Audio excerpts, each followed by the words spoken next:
welcome, hola, what's good?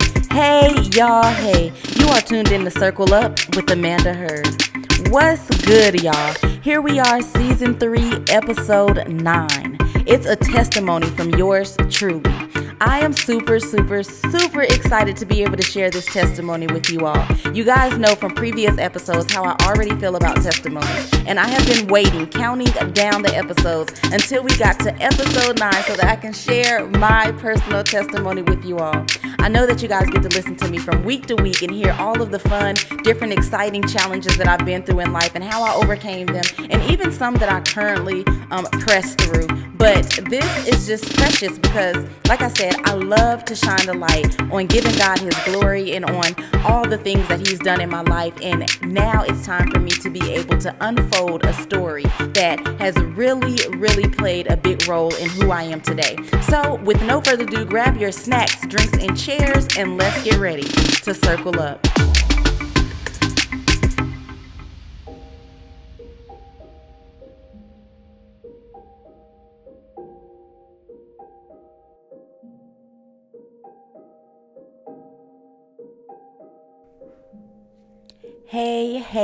Hey. So as you all know, we are here today to tune into my testimony. This is a very beautiful testimony. It's a testimony that plays a big role in who I have grown to become. It plays a big role in who I inspire to be, where I am going in my life. I love this testimony because it just shows how faithful God is. It shows and proves how true His word is. It is just so amazing because it allows us to see that possibilities are possible with God, that there is nothing that is impossible. I love this saying that I come across a lot throughout the year that says, broken crayons still color. You see, it is a lot of times that we forget that being broken does not mean that you are forever forgotten. It doesn't mean that you are no good. It doesn't mean that you have nothing else to offer. And a matter of fact, being broken opens the doors for possibilities. It opens the doors for miracles. It opens the doors to allow the price tag that was on you to go up. It opens the doors to create something that has never been created before. It opens the door to offer a one of a kind. And that is just some of the amazement that comes out of brokenness. There's so many times that I have broken something, and when it was broken, I got rid of it. But then as I sit and I think back, there's also so many times that I broke something, and when I put it back together, it looked better than it was before. I put it back together because it meant something to me. I put it back together because it was something that I wasn't ready to let go of. And so the amazing thing about something being broken is there is something so deeply rooted into those pieces that it has the possibility to become everything that it was purposed to be and more. And so that's what this testimony kind of unfolds. That is where this testimony is pretty much birthed from, and that is what I ideally want you all to gain from this testimony. So let's dive right in. God will provide for you exactly what you need. He will give you the very thing that you need. And it is so, what's the word I'm looking for? It is so important. It is so vital that when God gives us something, we dissect what he gave us, because every time he gives us something, it fulfills, right? Every time he gives us something, it goes beyond what the natural eye sees. You see, when God gives us something, he never just gives us something to cure that very thing, but he gives us something that seals that entire thing. And so in life, when we recognize, acknowledge something that God has given us, it is up to us to take a moment and really, really dissect and see how much of a work, how much of a miracle, how much of this blessing he just allowed us to partake in, right? So growing up, there was a lot of things that I held in. Growing up, there was just a lot of lack that I experienced, that a lot I caused on myself, a lot that I pretty much I allowed the insecurities that were inside of me to build and grow. I allowed just a lot of different circumstances, a lot of different situations that I went through to take toll on me. I never really wanted to process through a lot of what I was going through. I wanted to look at what I was going through as a why me instead of why not me. I never really took too much time to recognize that everything holds purpose. I never really took time to recognize the blessings that were right in the midst of what I was going through. Instead, I held on to what was right at face. I held on to the trauma. I held on to the hurt. I held on to the pain. I held on to the things that were of bad instead of what was good. Although so much good took place in my life, when one thing bad happened, I held on to that thing. I gripped that thing and allowed it to lay the outline of my life. I allowed it to be the foundation of who I was becoming. And because of that, it caused me to break. And how it caused me to break is because instead of processing through them, instead of working through them, I grabbed hold of them and I became them. I became the very situation. I allowed that situation to have complete control over me. And so I didn't really know what it felt like when the good times were good. Because in my mind, I made up an excuse why they were good. In my mind, I made up an excuse as to why it couldn't be true. I made up an excuse to why it had to be what I was playing out in my mind for it to be. It was never what it was. It was always something deeper. And so the more things I experienced, the more things I began to really dedicate my life to. And so because I held on to the worst parts more so than the good parts, I dedicated my life to the worst parts of me. And so that created a brokenness. It created this thing that was very, very, very hard to see worth in, very hard to see goodness, very hard to believe in myself. It was very hard to really understand where I should be going, where I should be heading in life, because I chose to go with the harder side. And I know that as a young girl, I know that as a young person, that a lot of times our minds aren't stretched to a place where we can really understand the greater things in life, really understand the blessings for what they are, really understand that, there is a greater side of this, that this is building something much greater inside of me. Instead, a lot of times we like to look at it as if it is final, as if it is so and nothing better can come from what we are going through. And so just taking that into consideration, understanding that yes, I was young, so yes, it was going to be challenging to see. I also understand that if there was help in place, that it wouldn't have had to be as hard. It wouldn't have had to, I wouldn't have had the chance to sink into the things that were opposite of my purpose, right? I would have had another way to think. I would have had another way to process.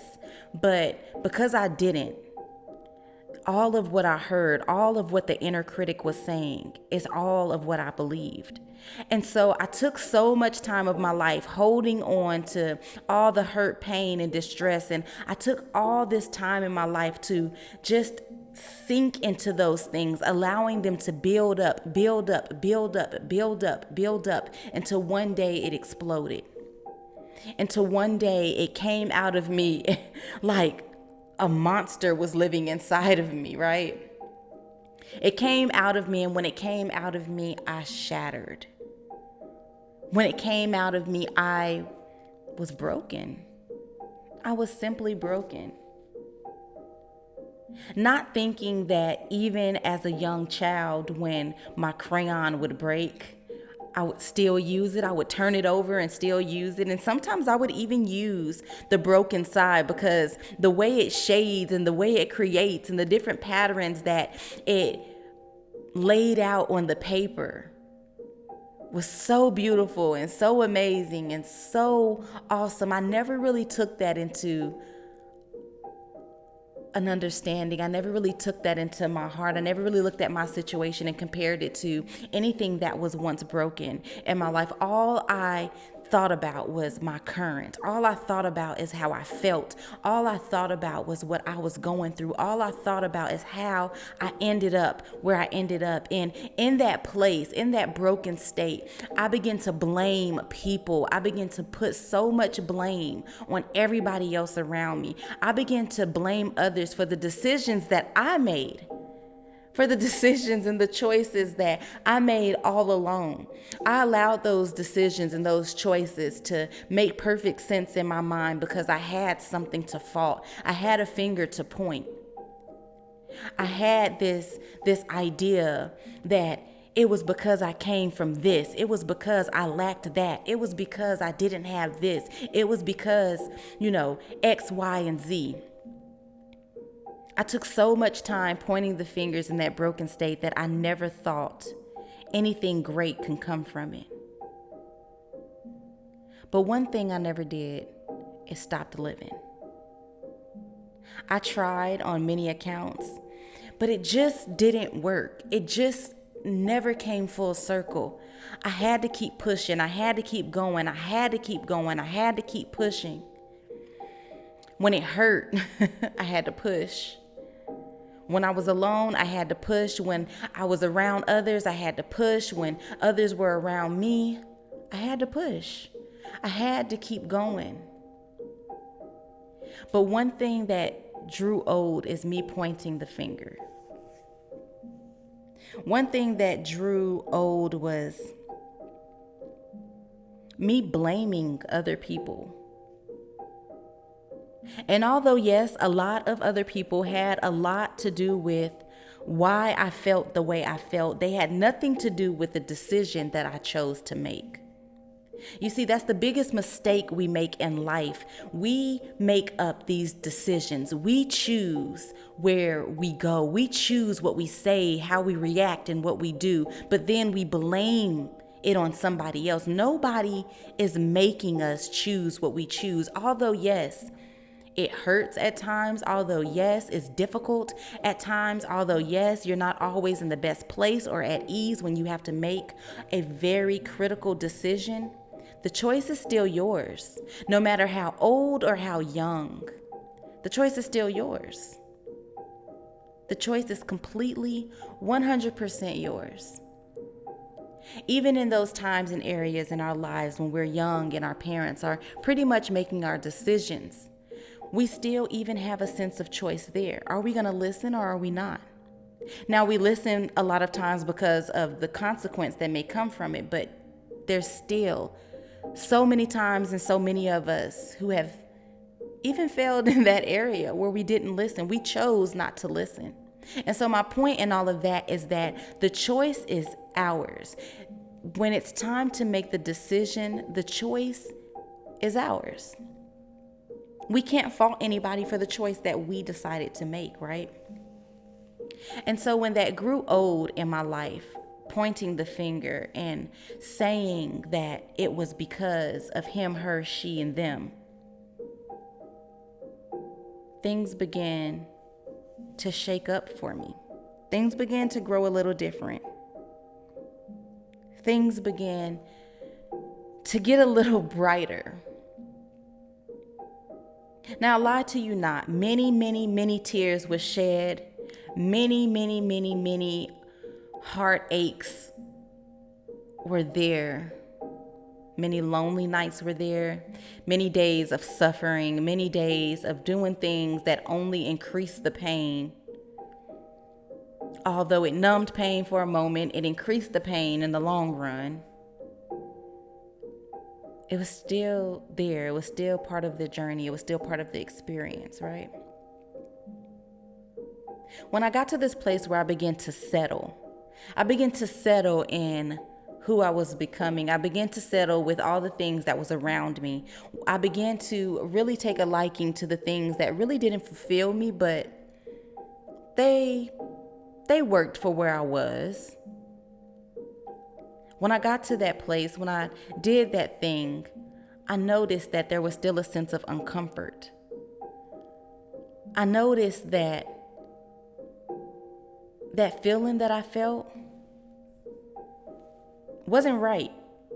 I didn't really understand that feeling to be considered settling, but I did understand that it wasn't right. Didn't quite know that purpose didn't feel like that, but I did know that something was wrong, right? And so as I processed through that place, something began to work in my favor. And let me rewind just a little bit. In the midst of that process, I would find myself in the lowest places, and I would get up in the middle of the night and walk to this church. And this church I've never stepped foot in. I don't even know the name of this church, but I remember that during the midst of this process, I would wake up in the middle of the night and I would walk a few blocks up from where I was living at the current time, and I would go to this church and I would sit on the steps late in the midnight, and I would just cry. I would just release, and I would talk to God, never really understanding what I was saying. I was just getting things off of my heart. At this place, in this time, I was broken, I was shattered, I was hurt. And pointing fingers no longer was in existence. Pointing fingers no longer, made me feel better about where I was. And so I had nothing left to do but to pour out to this place, right? So fast forward back to where I was just talking about, things began to lighten up a little bit, right? Things began to get a little brighter. Now, this wasn't overnight. This was in due time, but I did notice a shift was taking place. I began to see myself happy again. I began to get off of things that were no good for me. I began to move forward in a piece of hope, right? Looking at it then, I wasn't sure that was God. But looking at it now, I know that was God. I know that was God because I can look back and see where I was surrendering my brokenness into his hands. I remember getting up from those steps some night and walking back home feeling like all was going to be well.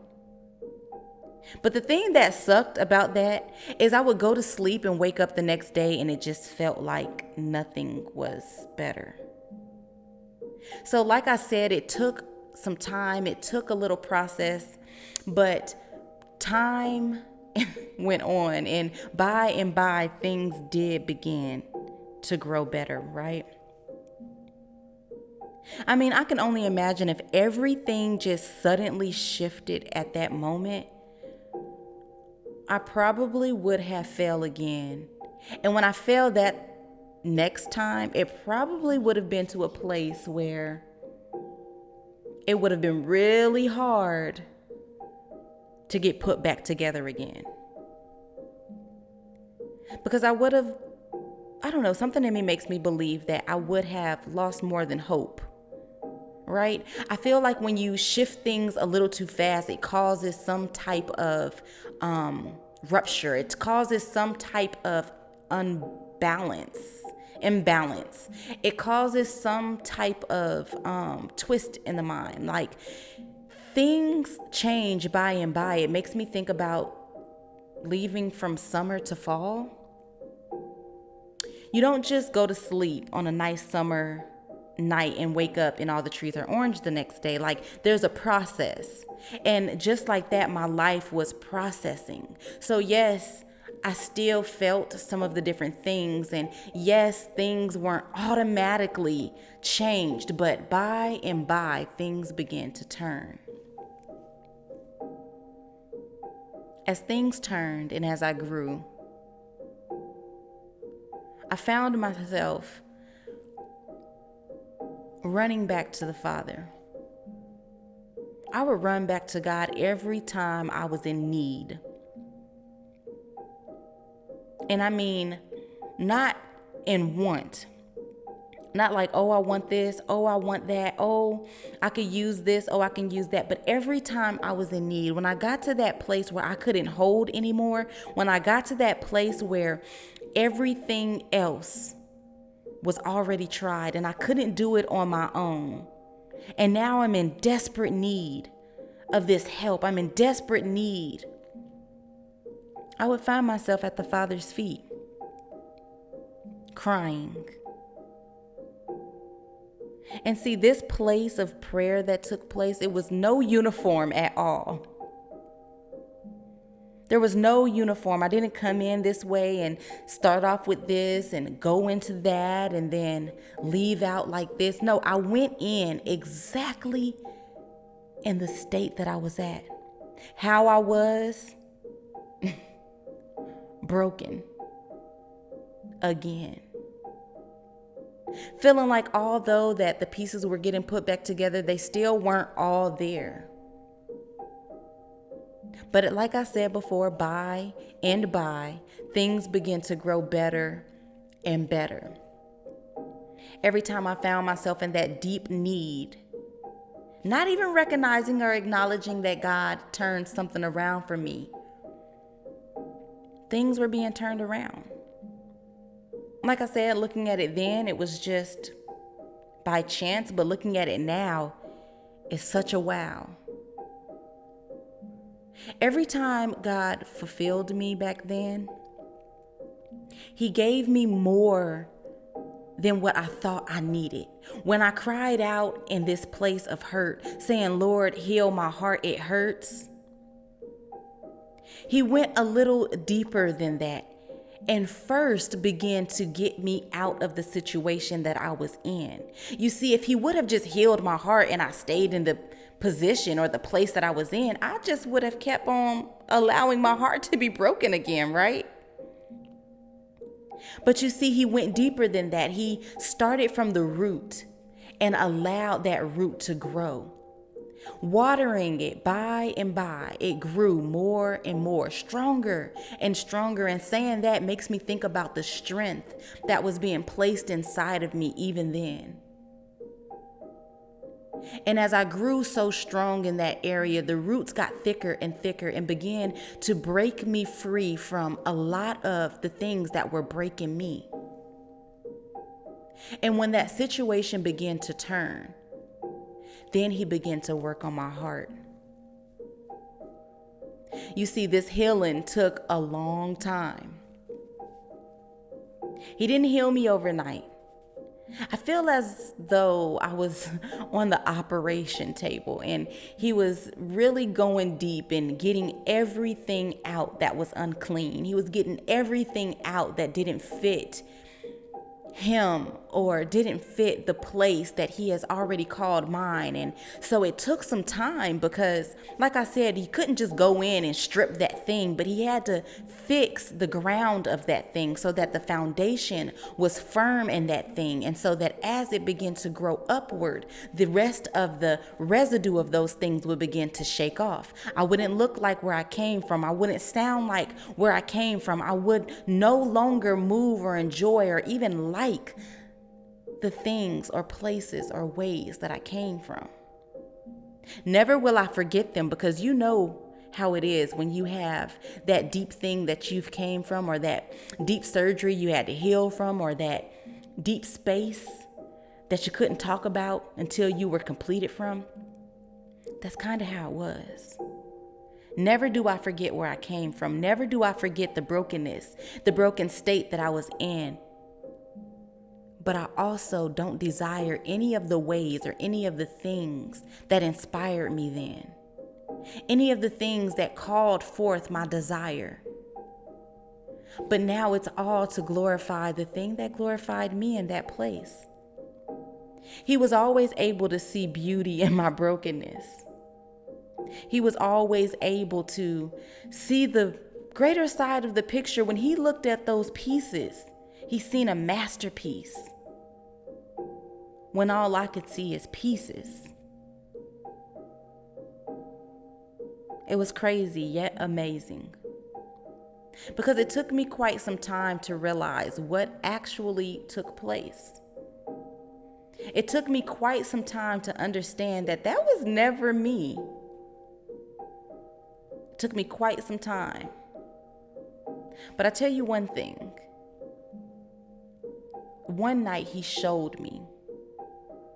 He showed me in the most fulfilling way that it was always him.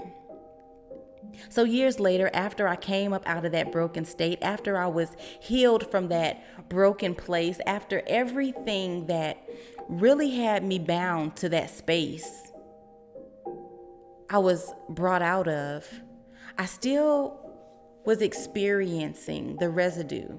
I was still experiencing a little of the hurt, you know. I wouldn't see it or feel it day to day, but every so often I would begin to feel this illness. I would begin to feel this hurt that would be so deep that it was hard to swallow at nights. It would be so deep and so painful sometimes that I didn't even know how to get out what I was feeling. All I can say is it hurts. It hurts. It hurts. And why? Why me? It hurts. It hurts. And so one night about 3 o'clock in the morning, as I got up in that pain where it hurted, I didn't want anybody to really see me in that state. And at this point, I'm married. At this point, I have 2 children. At this point, I'm looked at as this strong woman. And granted, I was, yes, I was very strong and still am, you know. And granted, you know, everything that they seen me as was not a part, it was not a false reality, because that is who I am. But within her, there was still some residue of past pain. So the roots had already taken place. The foundation had already been laid. But as that tree began to grow,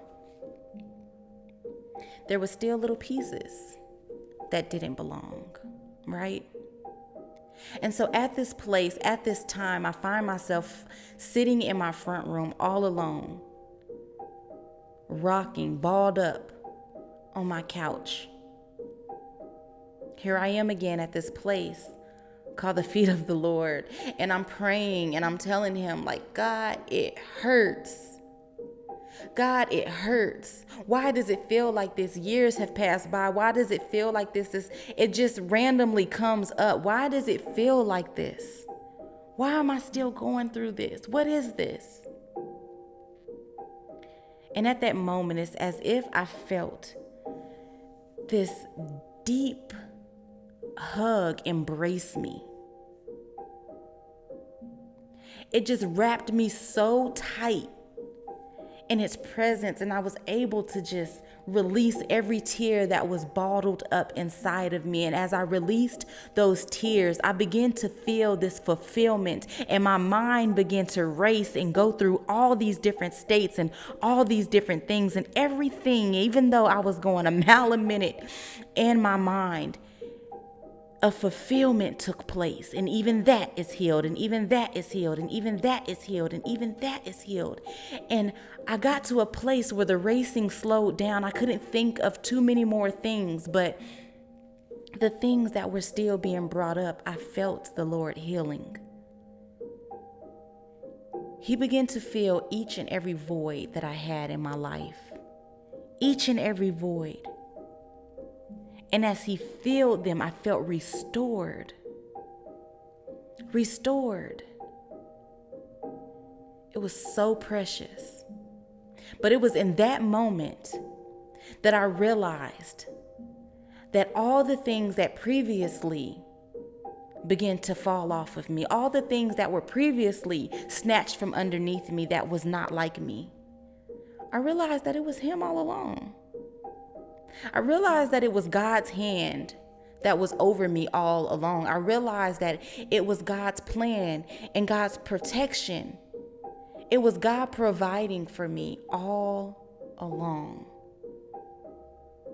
And so today I just give Him glory for those moments. I give Him glory for everything that He has done, every way that He stretched me, every way that He's cleaned me, every way that He has healed me. Listen, God will give you what you need. No matter who you are, no matter where you are, no matter how many times you fail, no matter how many times you pointed the finger, no matter how many times you criticized yourself, no matter how many times someone else has criticized you.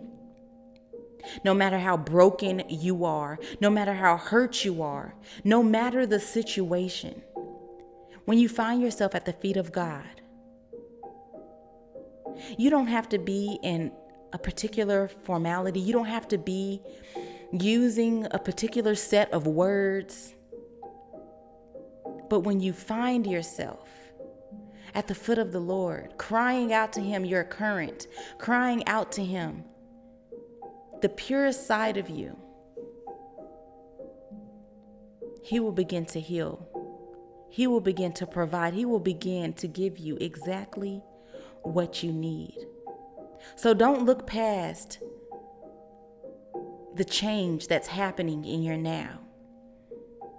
Don't look past that as if God isn't working, as if God isn't healing, just because He didn't get to that specific thing that you called out the way that you thought He should have removed it from your life. But understand that He is working on the greater side of that very thing. He is going deeper than what you knew you needed to go. He is going and getting and reaching in those areas that you had no clue,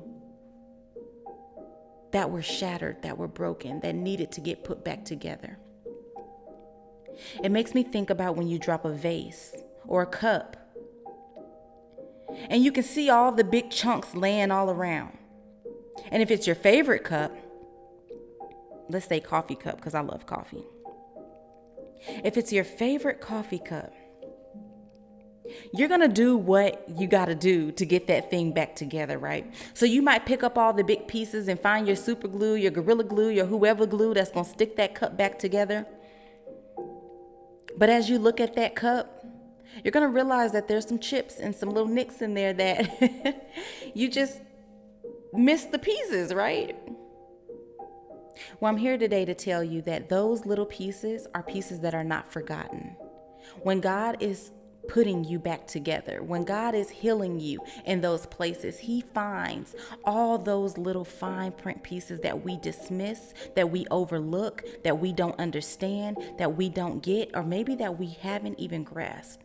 And He finds a way to mend them back together. Sometimes, listen, this is good. Sometimes, some of those little pieces won't make its way back onto the cup.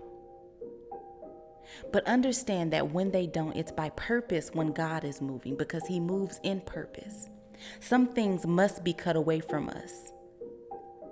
Although, yes, it may change our look and we may never look the same, understand that we will only look greater. It's only for the best of us. Understand that it's still in the work of perfection. Yes and no, we are not perfect, but in His image, through Him, we are. So I hope that this testimony was here to encourage somebody. I hope, although I left out the fine details to allow it to be broad and to reach every situation that anyone can be suffering from or going through at this moment, the main goal, the main point, the moral of the story was caught. That you were able to grasp it. You were able to allow it to really sink into your life right where you are. You were able to see God's hand in His faithfulness in your journey. You were able to grab something out of this, a jewel that you are able to continue out your journey with. Something that's going to help grow you, stretch you, and reach you to your purpose. Until next time, I love you much. Adios. Listen. If this is your first time tuning in to Circle Up with Amanda Heard, we are glad to have you. Welcome to the fam. Listen, we would love for you to join our team. Join the crew. Listen, all you have to do is right now run over to Facebook and or Instagram, type in circleup_AH, and just hit that follow button. Get connected with the crew. If you love watching videos, putting a face to the voice, join and subscribe to our YouTube channel. That's at Circle Up with Amanda Heard, HERD. Once again, that's Circle Up with Amanda Heard. Listen, you don't want to miss what Circle Up has to offer you. There's always a blessing in disguise waiting just for you. There's always something encouraging, something moving, something just phenomenal with your name on it. So don't wait any longer. Run over there right now. Join the team, join the fam, get subscribed, like, share, and hey, until next time, be blessed, guys. Bye.